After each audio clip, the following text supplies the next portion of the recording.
కలలంచున మనస్సు నిండి పొంగిన ఓ నీటి బిందువే కదా నువ్వెతుకుతున్న సంపద. ఒక్కొక్క జ్ఞాపకానికి 100 ఏళ్ల ఆయువుందిగా, ఇంకెన్ని ముందు వేచనో అవన్నీ వెతుకుతూ పదా.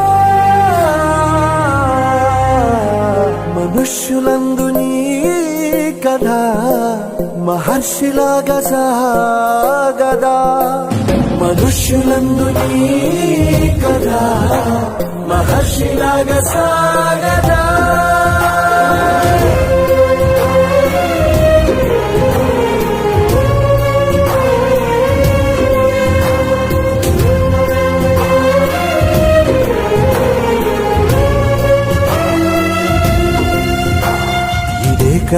ఇదే కదా నీ కదా, ముగింపు లేనిదై సదా సాగదా.